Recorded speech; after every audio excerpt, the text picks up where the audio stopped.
시장을 예측한다고 하는 게 항상 제일 두려운 일입니다. 왜냐하면은 어느 누구도 시장 완벽하게 맞춘 적이 없기 때문에 그걸 전제를 하고요. 생각해 봤을 때 지금 아시다시피 이제 유럽 지역에서 그리스로부터 시작돼서 지금 이태리까지 이르렀던 그 국가 재정 문제로 인한 위기들이 계속 확산되고 있었고 미국 쪽에서도 경기 회복이 생각보다 빠르지 않아서 오는 여러 가지 부침들이 계속 있었습니다. 그런 요인들이 제가 볼 때는 극단으로 치들면서 시장을 망가뜨릴 쪽으로 갈 거라고 생각은 하지 않습니다. 이거는 여러 가지 이유가 있는데 유럽 경제 자체도 일단 튼튼하고 미국도 그런 정도로까지 파국을 초래할 만큼 의회나 행정부가 그렇게 어리석다고 생각은 하고 있지 않기 때문에 궁극적으로 넘어갈 텐데 그 넘어갈 때까지의 시간이 걸릴 거기 때문에 시장에서 지금 이런 부진한 상태들 그리고 약간의 변동성을 가지고 있는 상태는 당분간 조금 더 지속될 수 있다라고 하는 생각을 가지고 있고 그러나 기본적으로는 지금 퀀티테이티브 이징이라든지 이런 걸 통해서 시중에 돈이 굉장히 많이 풀려 있지 않습니까? 그래서 그런 것들이 만약에 기회만 주어진다면 폭발적으로 다시 밀고 올라갈 수 있는 이 저변이 되어 있는 거죠. 그래서 그 시점이 언제냐 하는 건데 저희들이 보기에는 여러 가지 변수는 있겠지만은 3분기의 중하반, 그러니까 8월달 말이나 그때 이후 안 그러면 좀 늦으면 4분기 때에는 그런 시장의 여러 가지 이제 노이즈들이 깔아앉으면서 시장이 조금 더 한 단계 올라갈 수 있는 그런 계기가 되지 않겠느냐. 그래서 이런 시장 상황 하에서 제가 어차피 금융자산을 키워나가야 되는 어떤 우리 30대 그리고 40대를 위해서 어떤 투자에 대한 조언을 감히 조금 드린다면은 주식시장에 좀 더 관심을 많이 가져라라고 하는 얘기를 하고 싶습니다. 부동산의 시기는 분명히 끝나가고 있는 것 같고요. 기업들의 체질 향상에 따라서 사실 우리나라 기업들의 경쟁력은 상당히 높습니다. 그리고 주식이라고 하는 게 들어가서 보면은 인플레이션에 대한 해치도 상당히 잘 될 수 있는 그런 상품이고 그래서 앞으로 우리나라에서 그 금융재산을 불려가는 과정에서 주식이 가장 중요한 수단이 될 거라고 생각을 가지고 있고요. 그래서 주식시장에 가장 초점을 두라라고 하는 얘기를 드리고 싶고 그 다음에 풍문에 서 이렇게 주변적인 주식들에 너무 신경을 쓰지 마라. 코스닥이라든지 뭐 작은 주식들에 보다는 업종을 대표하는 주식들에 포커스를 여전히 맞춰서 가야 된다. 업종을 대표하는 주식들에도 지금 이 세계적으로 변화가 심하다 보니까 부침이 심한데 주변 지역에 있는 주식들은 그런 파도에서 견뎌내기가 굉장히 힘들 겁니다. 덜어는 대박이 터질 수도 있겠지만 그 확률은 굉장히 낮다는 거죠. 그래서 업종을 대표하는 주식들에 좀 더 포커스를 가져가고 그 다음에 그 투자 기간도 너무 가까이 있는 사람들은 다 불에 타버립니다. 우리 증권사에 계신 분들이 큰 돈을 버는 분들 별로 없는 경우도 너무 시장에 가까이 있기 때문에 그런데 좋은 주식을 일단 하고 나면은 적어도 2, 3년 동안이라든지 기간을 가지고 투자를 해나가는 버릇을 들이면은 성공할 수 있는 확률이 급격하게 올라갈 거라고 생각을 합니다. 대부분은 너무 자주 전광판을 보고 너무 자주 자기 P&L을 체크해 보기 때문에 그런데 좋은 주식을 가지고 조금 믿을만한 주식을 가게 되면 그렇게까지 체크할 필요 없고요. 전에 자신이 없는 분들은 펀드를 통해서 묻어두는 것도 역시 좋은 방법입니다. 그래서 아주 기발한 방법보다는 저는 백투 베이직, 원칙으로 돌아가서 생각하면 이게 가장 돈을 벌 수 있는 확실한 방법이 아닐까 생각합니다. 이게 뭐든지 철학이라는 말로 사게 되면 좀 거창해서 말씀드리기가 참 그런데 그리고 여러 가지 자산운용, 가장, CEO, 몸짱, 철학들이 다 다르기가 사실 힘들거든요. 그렇지만은 한두 가지로 이렇게 요약을 하자면은 제 삶을 살아가는 데 있어서 제가 가장 중요시하게 생각하는 이 모토들이 몇 개가 있습니다. 첫째는 이미 완전한 것을 사랑하지 말고 너 자신을 늘 새롭고 낯선 것 앞에 서게 하라 라고 하는 문구는 제가 20대 때 유학 갈 때부터 꼭 가지고 가서 꾸준히 현재의 삶까지 영향을 미치는 겁니다.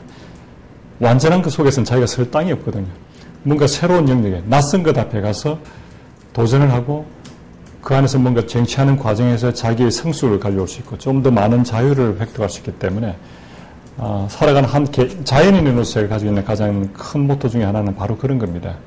편하기보다 완전한 걸 사랑하기보다는 좀 더 낯설고 있고 새로운 것 앞에 서게 하는 것. 이게 자기의 발전을 가져온다는 거고. 또 하나는 그러다 보면은 제가 가지고 있는 꿈은 그겁니다.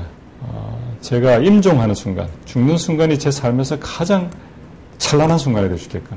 다시 말하면 인생이 올라가다가 어느 시기 이후로 꺾어져서 내려가면서 그다음부터는 계속 이렇게 좀 우울한 삶이 계속되는 이게 인생이 아니다. 삶은 끊임없이 처음부터 끝까지 마지막까지 올라가면서 고양될 수 있는 것이다.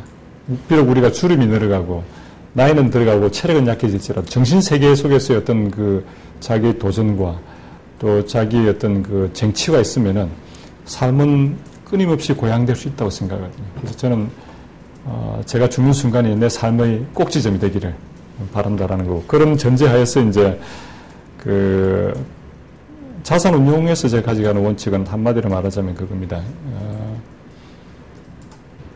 무리수를 두지 말고 좀 꾸준하고 일관성 있게 어떤 결과를 내도록 노력한다는 것. 그게 가장 큰 원칙이고요.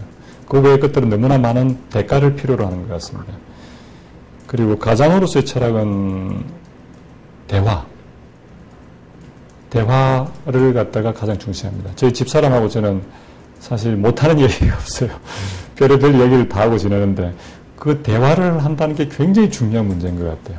그래서 저희들은 어떤 어느 영역들은 내가 막아놓고 얘기를 안 한다 이런 게 없습니다. 모든 영역이 다 열려있어요. 그러다 보니 서로에 대한 신뢰도 그런 데 생기는 것 같고, 그게 이제 가면 갈수록 하나의 파트너, 동반자로서의 어떤 그 관계를 더 가져가는 데 도움이 되는 거예요. 싸움도 그렇게 크게 번지지 않고. 그래서 그게 중요한 것 같고요. CEO로서는 제가 가져가는 원칙 중에 하나는 내가 lead by example이라는 말이 있지 않습니까? 내가 직접 행함으로써 남한테 영향을 미친다. 예를 들어서 이번에 이제 쿨가에 도전했던 거. 직원들한테는 굉장히 신선한 자극이 됐던 것 같아요.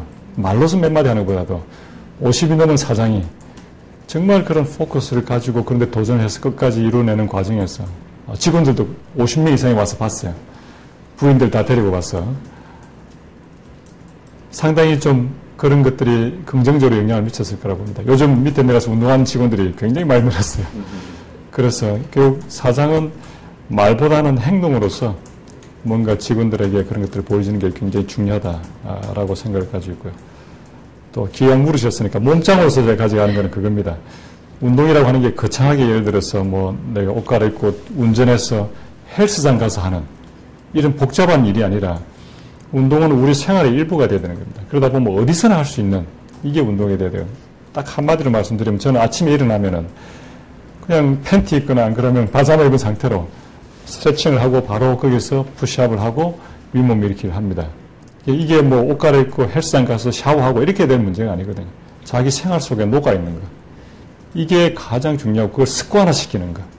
저녁 때 예를 들어서 저는 시크릿 가든이나 최고의 사랑 이런 걸 보면서 누워서 이렇게 윗몸 이렇게 하고 푸시업을 합니다. 편안하게 너무 막 힘들게 하지는 안 하고. 근데 그게 쌓이면은 굉장한 자기의 습관이 되거든요.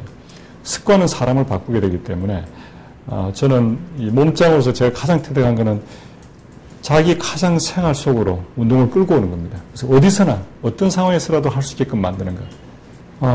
오아시스는 많으면 많을수록 좋은 것 같고요.